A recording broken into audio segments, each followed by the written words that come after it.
juba teinud sotsiaalvaldkonnaga, teeme toidupanga tööd, oleme hoolekeskuses käinud jagamas ja tööd tegemas ja jõulud seisavad ees, kus on veel mitmed sellised koostöövõimalused kogukonnaga. Kui me ütleme, et kuidas kogudus kasvab, siis absoluutselt tõsi on see, kogudus kasvab siis, kui need inimesed, kes täna on väljas, jõuavad siia, kus meie täna oleme. Selle kaudu kogudus kasvab ja meie igatsus on jõuda Muhus nende inimesteni, kes täna Jeesust veel ei tunne. Ja selleks on vaja teha tööd, see ei juhtu iseenesest.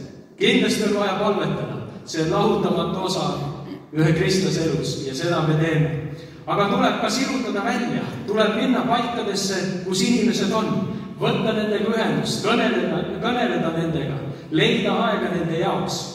Need on kättesaadavaks tehtud igale usklikule inimesele.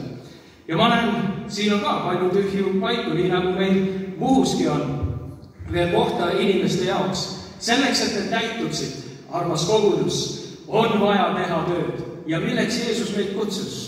Tegema tööd, issanda viiname, külvama head sõnumit Jeesusest Kristusest. Ja ma täna saan öelda, et siit kogudusest mina, Maiu ja Meelis oleme siis seal faasis, kus meil tuleb teha ka ametlikult teie koguduse juhatusele kiri, et me oleme nüüd uue koguduse liikmed, mis tähendab seda, et ametlikult siis 3 inimest siit kogudusest teie õnnistusega on tegemas tööd Muhu saarel ja selles mõttes me tahame ka öelda, et me ei ole kuskile kadunud.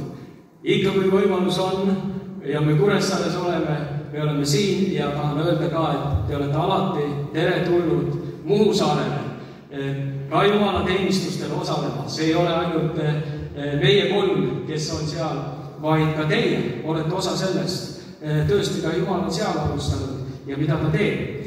Nii et selles osas me võime täna kõik rõõmustada, sest ka see rajada uusi kogudusi ja usukogukondi üle Eestimaa on Eesti Kristliku Nelipühi Kiriku visioon.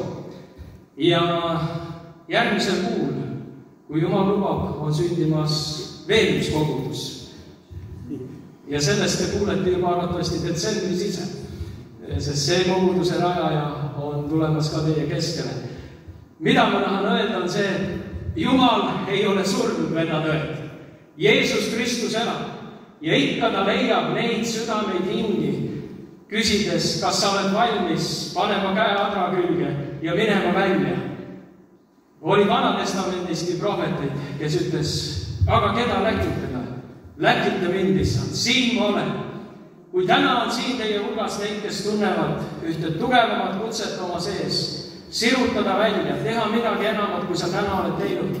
Jumal hindab seda. Sina teed oma osa, Jumal teeb oma osa. Ja niimoodi kirik kasvab, niimoodi kogudus kasvab ka nendes keerulistes olukordades, kus meie ümber on kõike seda sõda ja nälga ja erinevaid asju, on inimesi, kes täna hüüavad, Jumal, kus sa oled?